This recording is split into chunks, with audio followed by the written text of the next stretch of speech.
Imagine I sat you down. Imagine I asked you to describe your interpretation of evil. My guesses would suggest you describe to me a shadowy figure in the corner of your eye. A figure with pale white skin, sunken red eyes, and a haunting and crooked demeanor. Now, imagine if I told you that you were wrong. Imagine I told you that you hadn't the faintest clue what evil was. I'm not quite sure where to begin. My name is Dr. Scott McAllister, professor of psychology at the University of Edinburgh, and I've seen the true face of evil. My story begins 15 years ago, just outside of Glasgow. I was working as a child psychologist, helping children to overcome common childhood phobias, darkness, spiders, the boogeyman under the bed, all the usual things children face during childhood. My expertise at the time was far beyond what I was doing, but knowing I had helped these children meant I was perfectly happy in my job. Happy until the day I met her, Marianne Reynolds. Her parents had called me one winter morning, explaining that over the past few weeks, their daughter had become afraid of almost everything. She was afraid to go to sleep at night. She was afraid of empty rooms, afraid of talking to her friends. It was even a struggle trying to make the girl eat. When their parents confronted her about it, she simply told them she was scared. She would go quiet when asked for an explanation. Later that afternoon, I set off to meet the girl. After a half-hour drive out of town, I found myself at a ramshackle old farmhouse alongside the River Griff, surrounded by old abandoned stables and grain silos. I knocked on the door to be met by two anxious-looking parents. I followed them upstairs into their daughter's bedroom. They opened the door, and what I saw made me feel faint for a moment. In the middle of the room sat the little girl, her knees pulled up to her chest, her shoulders wrapped tightly around her shins. Her head dropped down, long locks of greasy blonde hair shielding her eyes from the room. Her faint voice whispered unintelligible sounds. Wallpaper had been torn from the walls, leaving only small shreds of paper hanging from the plaster. The carpet was in a similar state. Only small sections remained, exposing the filthy, ancient floorboards below, ingrained with scratches made by tiny hands. In the corners of the room lay piles of dismantled furniture, broken down by hand into sharp, splintered planks of wood. Everything was fine until a couple weeks ago, her father told me. At first, we thought it was some kind of game she was playing, but her condition has deteriorated ever since. I found the sight incredibly disturbing. It chilled me to the bone. Her parents led me down into the front room. "Is there anything you can do for her?" the mother begged. "I'll see what I can do," I replied. But the truth of it was, I fell immediately out of my depth. It was unlike anything I had ever seen before. I pressed on with questions regardless. "Tell me about Marianne." The girl's mother fought back a tear in her eye as she cast her mind back to before everything had happened. "Marianne was always a normal girl. She was never in trouble at school. She had lots of friends, always tried her hardest. She was completely fine until she started with this whole angel business." "Angel?" I interrupted. "Her imaginary friend." Mrs. Reynolds paused for a moment. She went on to explain that the little girl had been out playing in the snow one evening when she claimed to have seen a bright light in the sky. The child had claimed the light came down to her and said it was an angel lost on its way to heaven. Since nobody else in the family could see this figure, her mother had just assumed it to be a figment of the young girl's imagination and shook it off as just part of a passing phase. Her mother told me that rather than growing out of the phase like she had hoped, the girl had become more and more insistent that her imaginary friend was real to the point that she had resorted to violence whenever someone denied the existence of Angel. By the time her mother had finished explaining, it was getting dark, so I decided to make my way home, promising that I would return later in the week. As I left the house, I felt eyes upon me. I turned back and looked at the house. In the top floor window sat Marianne, smiling at me as I drove away. The country road was dark and winding, lit only by the dim headlamps on my car. Making my way through the narrow lanes, I was suddenly met by an object in the road, hurtling out of the hedgerow at breakneck speed. Its body reflected the dull light from the headlights, creating a truly terrifying shadow on the road ahead. I slammed on the brakes, coming to a halt mere feet from the object, which was now slumped in the middle of the road.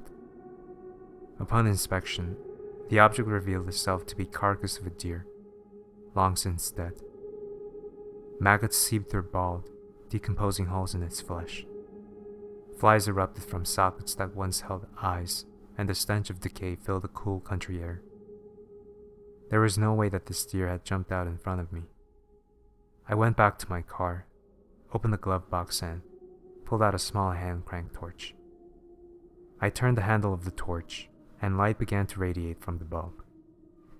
I shone the ray of light against the bushes on either side of the road, the shadows of thorns and berries dancing as the glow passed over them. I was about to turn my attention to the other bush when the dancing of the hedgerow stopped, and the beam of my torch found its way through a clearing in the shrubbery, lighting up the cornfield behind. In the distance was a darkened figure, too far away to distinguish any features. I only caught a glimpse of it before my torch faded away, leaving me in darkness. I furiously cranked the handle some more and light began to illuminate the field once more. The figure had disappeared, leaving no trace of itself in the corn, deducing that I was the victim of a random, albeit strange act. I kicked what was left of the deer aside, climbed back into my car and carried on my journey. The rest of the week passed by fairly uneventfully, and the following Tuesday, I set out once again to see Marian and her parents. There had been a large snowstorm the evening before, and the roads were covered in layers of thick black ice. As a Scotsman, I wasn't going to let a little bit of snow stop me from doing my job, and set off despite warnings on the news of unsafe driving conditions. I got to the old farmhouse late that morning. I asked her parents if there had been any change in their daughter's condition. They both looked at one another with apprehension. "She started drawing again," her father said, forcing a smile. "She's really quite good." He chuckled. I asked if I could see her drawings. Often a child's drawings can tell you a lot about what's going on inside their head. I wish I had never asked. First, her father handed me an old Auto Trader magazine, directing me to page 23. An article about the development of the modern car braking system, but scribbled over the article was a crude drawing of a man in a suit. A man with fiery orange hair, cut short at the sides and swept back in the middle. It was me. I smiled nervously. "That's quite a likeness," I said, handing back the magazine nervously. Her mother then avoided eye contact with me, as she handed me a torn piece of wallpaper from Marian's room. On the back was another drawing. My blood turned cold in my veins, sending a shiver all through my body. On the paper was a crayon picture of a dismembered deer, maggots seeping from its open wounds, flies hovering around crossed-out eyes. Above the deer stood Marianne, holding hands with a tall, shadowy stick figure. The existence of these drawings disturbed me. I asked if I could go speak to Marianne. Her parents hesitated, before leading me upstairs to the child's room. Upon entering the room, she was sat upright against the radiator by the window. I barely had time to say anything before Marianne spoke. "Go away, Mummy and Daddy. Let me talk to the man." They both instantly obeyed, quickly closing the door, dashing downstairs as fast as their feet could carry them. "What are you doing here?" Marianne asked, in a tone far from the sweet, polite demeanor I had expected from a girl her age. "You might as well sit down if you're going to be here." I moved closer to the girl and sat down on the floor in front of her. "No, not there. Angel doesn't want you to sit there," she snapped. I shuffled backwards along the floor, increasing my distance with Marianne until she finally spoke again. "There, that's far enough." I opened my mouth to speak to the girl, but before I had a chance to talk, I was interrupted again. "You shouldn't even be here." Shocked by her attitude, I tried to reason with the girl. I explained that her parents were worried about her and their imaginary friend. They don't believe that Angel is real. Marianne scoffed. I told her that Angel wasn't real, that he was just a figment of her imagination. I told her that it was all just part of a game she didn't know that she was playing.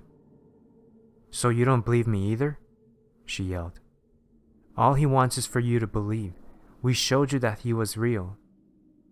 The drawing on the wallpaper suddenly came to mind. I tried to rationalize. There was no way she could have been involved. I became lost in my thoughts for a moment, until Marianne's voice brought me back to reality. The deer, she said. Why don't you want to believe? I was truly terrified. Every instinct that had told me to run, to leave the house and never come back. But I pressed on, asking the girl more and more questions, avoiding the subject of Angel. I asked her about her friends. She told me her friends didn't believe her either, and that they would never be real friends, not the way that Angel was. It doesn't matter if they don't believe me now, though. She smiled. What do you mean? I replied, dreading the answer the girl would give. Because Angel showed them. It's just a shame the dead don't remember. That was one question too far. I pulled myself up as fast as I could and left the room. Leaving the house, her parents stared at me and asked where I was going. I swallowed a lump in my throat and told them I was done for the day. I was going home to review my notes and see what I could do for their daughter. The guilt was incredible, knowing deep down that I had no intentions of returning to that house ever again. I climbed in my car, driving away as quickly as I could down the icy country roads. The winding road eventually led to a hill. I slowed down to avoid slipping on the ice before heading down the hill, gently pressing down on my brake to slow my descent. To my horror, the brake did nothing.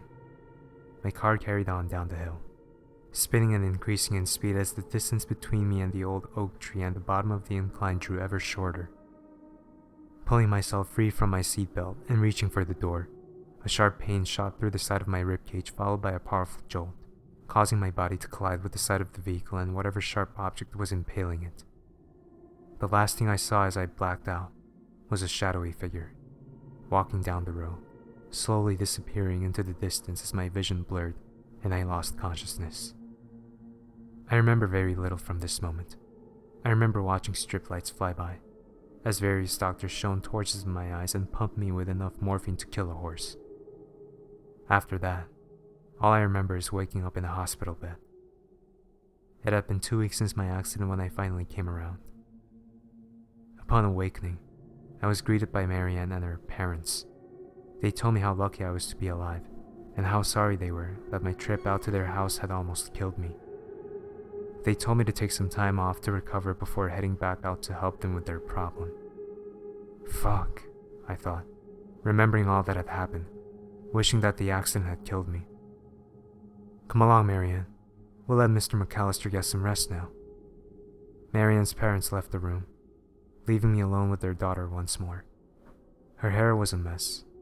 Her clothes soiled and her arms and legs appeared weak and malnourished. You see now, Angel is real, she said, before following her parents down the hallway. It was several months before I was well enough to get back to work, and enough guilt had built up inside me to force myself to go back to that godforsaken house. It was one summer's day when I finally decided it was time to go back. I made my way out of town back to the old farmhouse where the family lived. I spoke with their parents on arrival, who told me that their daughter's condition had deteriorated further. Going against all my instincts, I asked to see the girl. I was taken upstairs, and once again, left in her room with her, alone. When I entered Marianne's room, she was facing out of the window, her back turned to me. I sat down on her floor where I had months prior and she turned to face me, sitting with her back against the radiator. She looked different. Her hair was clean and elegantly plaited. She no longer appeared malnourished or weak, as she had the last time I saw her. I asked her how she had been, hoping from her appearance that she had improved mentally. Oh, I've never been better, she smiled. Her manner was different. She was polite and sweet to talk to. Her behavior allowed me to let my guard down a little bit. Maybe seeing what happened to me had helped her overcome her imaginary friend. Maybe my accident had shown her that the things that had happened were just coincidence, and that Angel was her way of understanding the strange things that happened in her life. "You're like a different person," I laughed. "I feel like one," Marianne said. "And there's no more Angel?" I asked her. A beam of light shone down through the skylight. The girl sneezed, burying her face in her hands. As she lifted her head, her eyes were black. The girl shook her head. Her eyes returned to normal. "Don't be silly. Me and Angel are closer than we've ever been." The girl smiled a wide smile. "You're right about one thing, Mr. McAllister." "And what's that?" I began to feel nervous again. "Angel was a part of me, but now I'm a part of Angel." I recall an intense feeling of dread at this point. Angel came to me from the sky. He'd traveled the whole of space to find a friend like me. He needed a body, and I needed someone to share my mind with. I began to question if there was anything left of the girl that the two concerned parents downstairs had called me about. Marianne's eyes turned black again. "Marianne is dead," she said. "She's with the angels now." This time, I felt no guilt in leaving. Without a word to her parents, I left. I left that house and never went back. I have no idea what happened to Marianne or her family, and I don't have much of a desire to know either. All I can hope is that the past stays buried after I'm done recalling this story to now. But no matter how hard I try to forget, no matter how many therapists I see, no matter how many nights I wake up screaming, there is one thing I've learned that I'll take to the grave. Evil isn't always your enemy. Sometimes it can be your friend.